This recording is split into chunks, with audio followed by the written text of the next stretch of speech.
Hello and welcome to the fourth What Am I Watching? What Am I Playing? I haven't done one of these in a long while, so, well, I thought I'd bring it back because, well, I did not see a lot of things coming. So here we are. We're in a new type of situation, one that probably hasn't been around since 1918, the Spanish flu. There's a quick history lesson for you. Look it up. But man, I did not see this coming. I mean, I sort of did because I'm a writer by trade, and we talked about it a little bit, and it was just kind of like that back thing. I didn't really think it'd be anything as like SARS or bird flu or swine flu or whatever. I just didn't really, yeah, didn't see this coming. So here we are, staying at home, and I'm being a responsible adult staying at home. And on the plus side, even though I'm not out and about doing things, I am watching a lot of movies and playing a lot of video games, which goes great for the whole Flix Joystix thing. So, what am I doing? I am talking about two isolation-related titles, this being the isolation edition of this particular segment. I wanted to focus on Stanley Kubrick's The Shining, and on the opposite end of the spectrum, and is what has become something of the flagship of COVID-19 for entertainment, is outside of Tiger King. Yes, I know, I haven't seen it yet. But the other one is Animal Crossing New Horizons. Man, they could not have timed that any better for a faux necessity. I almost thought about doing Alien Isolation, but the Xenomorph is not so great at social distancing. So didn't really felt it really kind of matched the theme. But The Shining absolutely does, and that was something when we started getting closer to the whole shelter in place. I decided that, yeah, you know what, let's just see how it goes. Roll Jack Torrance. And hopefully you've seen this movie. It's one of the horror greats. It's one of the great cinematic greats. It finally got inducted into the National Film Registry, and if you're ever really looking for good films, I would highly recommend checking out the lineup of the National Film Registry. This is one of the most recent inductions, and is also one of my top 3 horror films of all time. The other 2 would have to be Halloween, the original John Carpenter classic, and Poltergeist. I do like a lot of the Universal film monsters, especially Bride of Frankenstein. That's another personal favorite. But I think from the more modern-esque late 70s, early 80s horror films, yeah, definitely Halloween, Poltergeist, and The Shining. So I wanted to have a little fun with this because I really like the layout, how The Shining goes. It's you have Jack Torrance played by Jack Nicholson, and he's put in charge of the Overlook Hotel, where he has to watch it from basically November to May. And all he has to do is just watch it. He has to just take care of it, make sure the boiler's running properly. He can bring his family. You know, it's about 5 months of isolation. He's unemployed, so this is a great opportunity for him. He can also sit down and work on his new book. What can possibly go wrong? Well, a lot. There's a lot of great moments in this film. Well, first off, let's talk about the visual style of it. It's a beautifully shot film. These it's interesting that I would think something like carpeting would be interesting, but the carpet that Danny rides over with his little big wheel trike, that's probably some of the most iconic carpeting in cinematic history because you just instantly know it. I went to an Alamo Draft House recently, and my God, the carpeting was the Overlook Hotel carpeting, and I thought that was the coolest thing ever. But there's so many great visuals. There's so many WTF visuals. And there's the scene, of course, like with the dog bunny thing going down on that one guy. There's the elevator full of blood. There's the hedge maze. Jack Nicholson's facial expressions as he goes more and more insane throughout this. And I just love the pacing of this film because it goes from casual day in the life to so utterly intense by the end of it. It, it's such an interesting film, and you know, a lot of movies don't really use like the little text interludes anymore. And this one starts out with, you know, Jack and Wendy and Danny end up at the Overlook, and they're settling in, and it's like, okay, here it's closing day of the hotel. You know, all the people, all the employees and staff and visitors and guests are all going home, and you know, the Torrance family's moving in. It's like closing day, so they get a look at the place, their overall responsibilities. You know, of course, Wendy and Danny are just free to stay in the apartment or just have full run of this entire lodge. And so it starts out as closing day, and everything seems okay. And then it goes to 1 month later, and yeah, everything's still fine. You can tell something's not right with Jack, but he's still doing okay. Everything still is okay. He seems to start growing this unnatural interest and attraction to the hotel. And as time goes on, you start, instead of like 1 month later or December or January or whatever, it starts with like Tuesday and Thursday and Sunday, and just it starts going like almost every other day, and then past that it starts going like 9 a.m., 4 p.m. Is the final one, and I can't remember if all the other times are correct, but yeah, it's like 4 p.m. and it's pitch black outside, and this is where everything goes to hell, and I just love it because you can just sense the buildup. Jack Nicholson is phenomenal in this film, and the one thing that I didn't like about Nicholson's performance is that Nicholson plays a fantastic crazy guy. Nicholson's a great actor. I enjoy his work, but he always plays. Let's be fair. He always plays Jack Nicholson, a variant of Jack Nicholson. And with this film, the original character of Jack Torrance is supposed to be sympathetic. He's supposed to be a family man. Of course, he has his drinking problem, but he's supposed to be a nice guy, and he's fighting it before he goes utterly crazy. Jack Nicholson's version, he feels like a crazy guy trying to stay sane, which is a complete different thing. Because even when he's like normal, there's still something just off about him. Even when he's trying to be a good dad or trying to hold, you know, look like a good candidate for an interview to be the caretaker of the hotel, he just, I never buy for a second he's not just having some issues. And it's funny because by the end, when he just goes completely nuts, when he just loses it, yeah, it's wonderful because he really just dives into the role.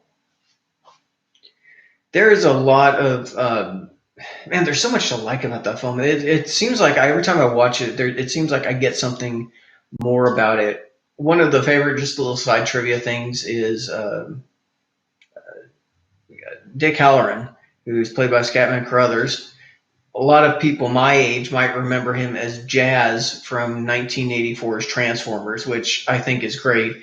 I always kind of laugh with the missus that I would love to see that scene where he goes up in the snowplow and he just like the snowplow drives up and he just transforms into, you know, Halloran. I think that, you know, obviously that's not going to happen, but it would be kind of funny. Just, you know, just hear the and yeah, just I can turn into a snowplow. And yeah, okay. Yeah, it's been a long 3 weeks. But yeah, I don't know, it's just funny. But what's really funny is like when he's hanging out in Florida, like really look at the paintings on his wall, like the back wall, you know, behind his headboard on the bed, and then the painting like hanging over his TV. It's like, all right, man, you know, you just do you.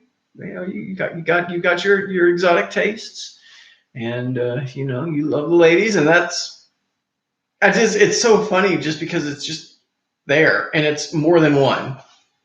And I find that, I don't know, there's just something so on just It's like, oh, okay. He just seems like such a just chill, laid back guy. And then he's got like these sexy paintings of beautiful women hanging over like his TV and headboard, and just it's like, all right, sure. Shelley Duvall's really good in it. She's such an interesting character because I don't know, she's an unusual actress.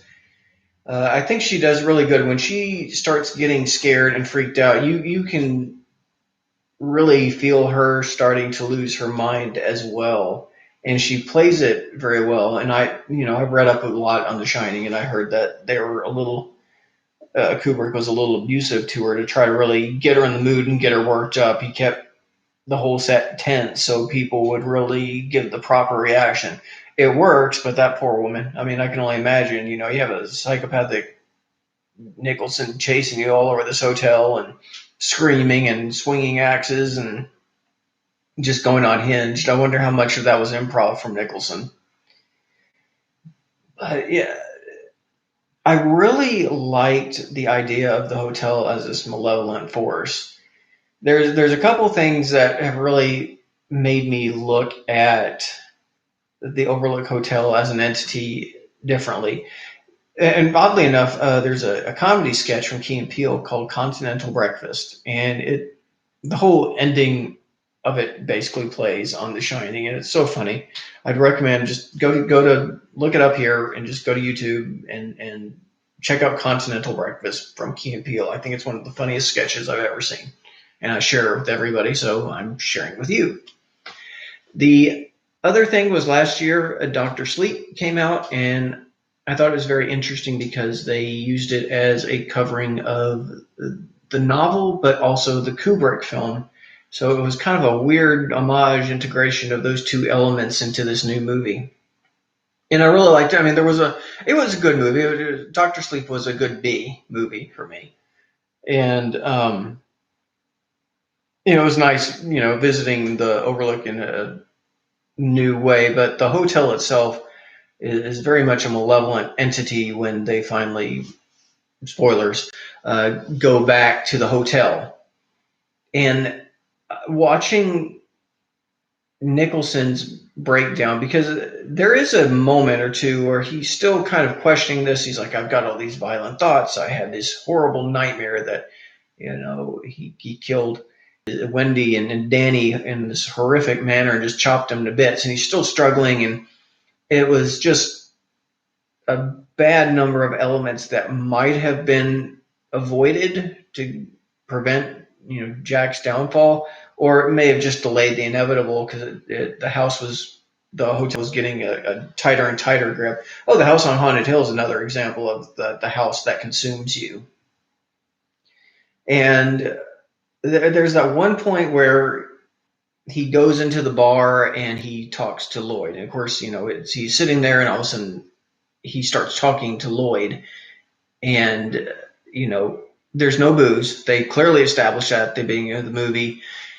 And then suddenly Lloyd is pouring him a drink, and Jack is an alcoholic and he's been off the bottle for a couple years after injuring Danny. But then like suddenly the house provides him liquor, which is the one thing he shouldn't have, but he wants.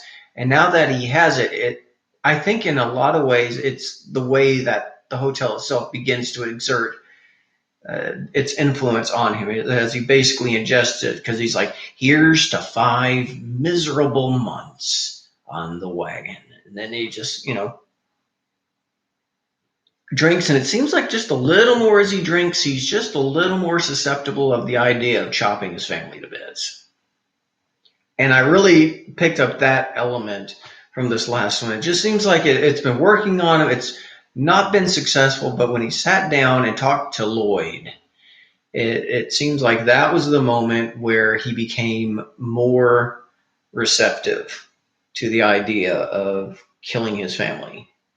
And of course, there's the scene with Grady, who was obviously the previous caretaker who chopped up his family to bits and is now basically like a waiter who accidentally bumps into Jack and then, talks with him. And of course, after Jack recognizes him, and I don't know how he recognizes him. I think it was the name. I don't think he saw like a photo or anything. I I haven't been in a situation where I've had a job interview. Hey, your previous replacement was an axe murderer, and here's a picture of what he looks like. No, I don't think they did that in this one, but it's just interesting because there reaches a point where Jack is open to the ideas that the house is presenting him. He's completely susceptible. And as the trust between he and Wendy break down, I think that might have been his last thread. And when she no longer trusts him and injures him, I I think it's done.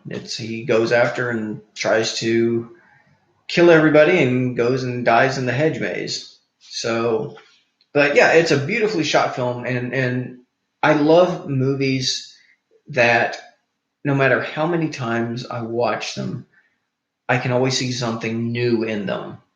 And there are certain movies I can watch over and over, and this turns out to be one that no matter how many times I see it, I pick up something new. I pick up more of the psychology of the characters and their motivations, and or just even stop to take in the scenery a little more.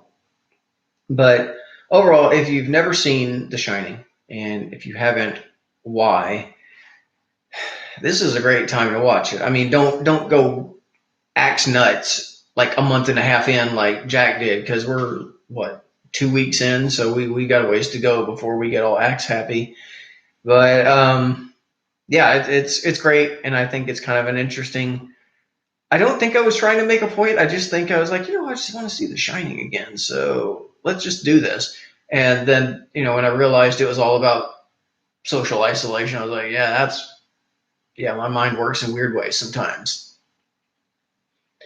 Now, on the opposite end of the spectrum is probably the happiest, most upbeat contrast to The Shining, and that would be Animal Crossing, which it's funny because, this game was always scheduled to come out March 20th. This was not like any special, like, oh, well, everybody's sad and sick and frightened, so let's put out this super happy game. Weird world coincidence. And it's funny with the whole situation with Animal Crossing. I never really got into the series. I never played it on GameCube or Wii or DS. I picked it up on a whim on 3DS because it looked kind of fun and people were constantly talking about it. Oh, you should check it out, check it out. And I was like, all right. I mean, those aren't necessarily my type of games. I like platformers and RPGs and some fighting games and such. Quirky indie style games, especially retro stuff. But I was like, all right, I'll check it out. And it ended up being the highest played hours logged game on my 3DS. And I loved it, and I'd spend times building custom designs and fretting over weeds in the grass and bringing in new people and fishing and bug catching and everything else. And it was fun, and I just really enjoyed it. So when they announced Animal Crossing New Horizon for Switch, I was definitely interested in checking it out. And when all hell started breaking loose the last few weeks, obviously there's the genuine human concern about what's going on. Is the world going to be safe? Am I going to be safe? What's going to happen especially when you don't know what's going on from one day to the next? But yeah, there was a thought. It's like, man, if this is going to go down, because it hadn't been quite confirmed yet at that point. It was still leading up to, but the lock hadn't happened just yet. I was like, man, if this is going to happen, I at least hope I can get this game so I can just kind of chill and stay at home, shelter in place.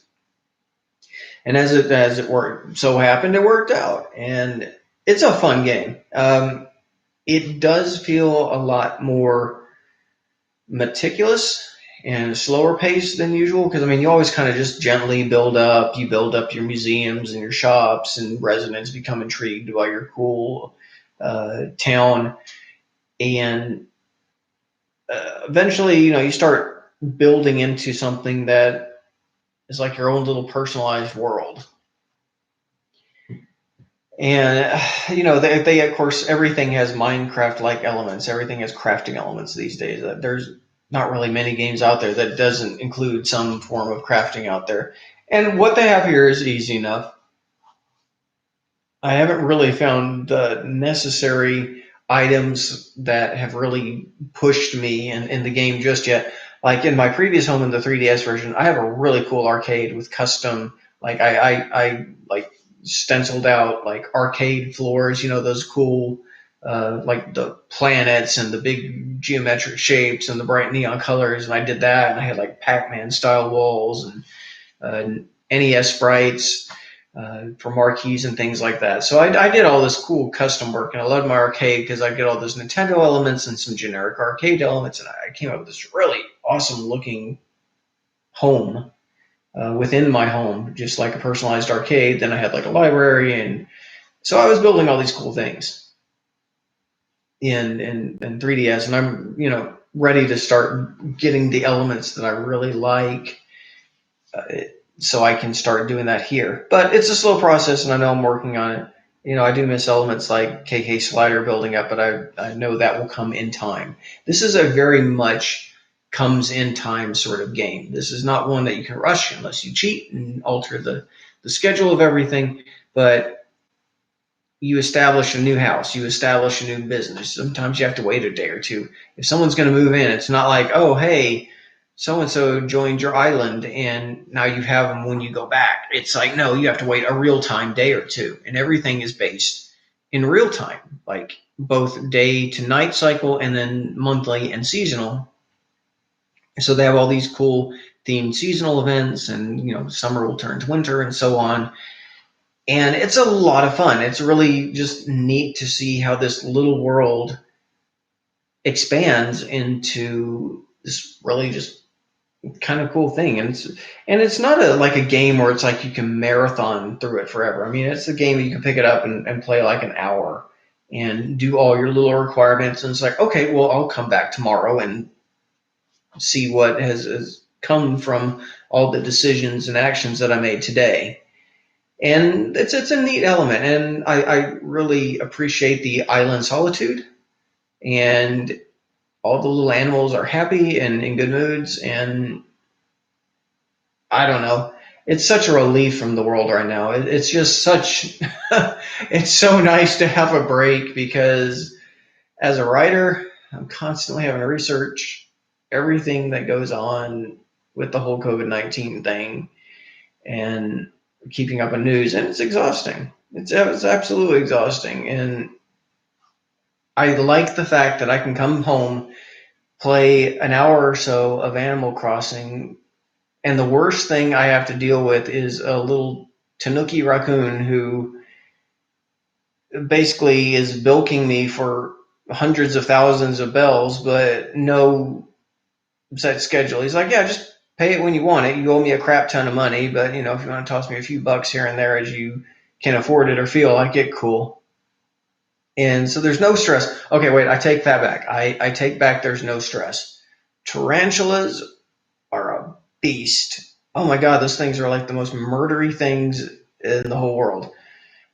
I spent probably about 2 days trying to learn how to catch them, and apparently you can do things like dig holes, and they can't, like, you can actually build like 4 holes and run and like jump in them diagonally, and the thing can get you and you can net it and so on. You can also creep up to it super slowly, and whenever it raises up, you have to stop moving. And so, it's a lot of strategy, but if you piss that tarantula off, it immediately just starts charging you and just runs after you, and then like bites you and knocks you out. And that sucks. It's the same thing with the wasps, because you're up there chopping trees or shaking fruit or wanting to see if there's any money or furniture in a tree. And then all of a sudden, all those hornet nests come out. And if you don't have your net in hand, or if you don't time it perfectly, you get stung and deformed. And man, there are a lot of wasps in this game. I get stung almost every day, and it's like I don't really feel like crafting medicine. I'm lazy like that. So it's like, I'll just deal with it. I'll look deformed today, and when I start the game tomorrow, I'll be fine. So, but yeah, it's a lot of fun, and it's one of those things. I haven't really kind of played with the online element yet. Nintendo, unfortunately, makes online play difficult, and I know they're doing it to protect kids, but some of us kids at heart are just wanting to play the game and not really have to fight through their awkward online restrictions. And well, the one thing is, and again, it's just, that Nintendo Switch app you can get for your phone. I learned how to finally transfer QR codes from the 3DS for all those custom Pac-Man and NES game and arcade floor designs that I worked on over the last few years, and I've saved them into this new game. So whenever I figure out how to make my own carpeting designs, and floor wallpaper designs, I'll definitely do that at that point. But it's just online is just a beast. I again, outside of the kid thing, I just wish that they just kind of relax and let people just visit if they're on your friends list, and you know let us make our own decisions on how we want to handle it. And that's why they have parental controls on the system in the first place. It's like, just change it then. But other than that, it's a good game, and I'm usually just playing this by myself because I want to kind of have that little solitude and work on what sort of furniture do I want, or strategize what bug do I need for my museum. Oh, the museum is really great in this game. I love the museum because there's some really neat touches. Like the bug area is just really nice because it's like really bright in the day, and has a real relaxing calm at night. And I love the aquarium because the lighting is great. The lighting is so pretty and so natural looking in that, and I love filling it up with new fish just because I love seeing that area expand and grow. And one of the cool things about the dinosaur thing, it's like they have these trails that branch off throughout the three big rooms of it. But then you look, and one of the far right rooms, it shows like little silhouettes of all the little animal crossing species types. But if you look, it's all these little paths that are basically just talking about how these animals evolve. It's like this dinosaur here evolved into what this animal is we know today. And I thought that was really, really cool that they didn't make a big deal about it. But when you start picking it up, and it's like, man, that's awesome. I love that they just do this little side uh, science lesson, biology lesson, history lesson. And I just love that. I've grown attached to Blathers, the little museum curator owl, just because I find his little factoids interesting. And I think it's really funny because he loves dinosaur fossils. He thinks those are great, and he'll tell you fun little lighthearted stories. And he always has some little interesting stories about fish, but he has a natural aversion to bugs. So when you talk to him about bugs, he just looks absolutely miserable, and he never finds anything positive to say about any insect, no matter what it is. Although he is very kind to the honeybee. Another little, I think that's cool nod that they did in the game. It's just the fact that he likes the honeybees. Like, no, don't take it as him admiring the thing. It's just, he kind of blows it off, even though he doesn't really say anything negative about the honeybee. That's like the only bug I've seen where he doesn't just talk about what a horrible monster it is. So Animal Crossing New Horizons is definitely a game that came at the right time, however unexpected, however unintentional in its planning. I genuinely have enjoyed it. I genuinely appreciate the nice, calm, relaxing atmosphere of just after a long day, I just go sit and I quietly listen to the little music. I am ready for a new theme, though. The one little calm theme, it's funny because I didn't, other than just getting some custom designs off 3DS version, I thought there was different music for like day and night and different hours and such. It seems like the main theme is always the same, no matter what time of day it is. And I'm just like, okay, it's not a bad thing, but I've heard it like 100 times over, and especially when you're playing for hours at a time. But, honestly, that's not the worst thing in the world. But Animal Crossing New Horizons is great if you can order it online, because not really many stores at all are going to be open, and you don't need to be out in them. You don't. I mean, as much as I love, like, yay movies, yay video games, don't go outside right now. This is a sucky, terrible situation, and just don't go outside right now. Just order it online. You'll still get it. It won't be instant gratification, or digitally if you're not into physical games like I am. But just order it online. I'm just hoping for normalcy. I'm planning to talk about a lot of different movies over the next few weeks. I'm going to try to get back to my movies because obviously I'm not going anywhere. So, but with basically all the new movies canceled, all the events and conventions and everything else canceled, I was supposed to do like 4 things in the last couple of weeks, and no, it's not happening. But yeah, so all with events canceled and shows canceled and conventions and games and, well, games not yet, but theatrical movies and such. Just, I'm probably going to talk about a bunch of older films. That's give me a great time to really just kind of go back in the catalog and talk about some of my personal favorites that have been on my to-do list for a while now. So I'll be talking about that, and thanks for stopping by. I'm glad I got a chance to sit here and talk about movies and games again. I've been wanting to sit down with the channel. I'm still working on a couple things because I want my home office, whenever I do show it off, to be really nice and impressive and have some really fun things in it to show off. And so I want to do it right. So when I show it off, it'll be right the first time. But thanks so much for coming by. I appreciate, for those of you who come to this video later, I appreciate you come checking it out, and I hope you have a good time. And I will try to do, I don't know, I kind of missed the what am I watching, what am I playing videos. I always thought those were fun to do. But I'll come back to those, and I will see you that next time. Take care.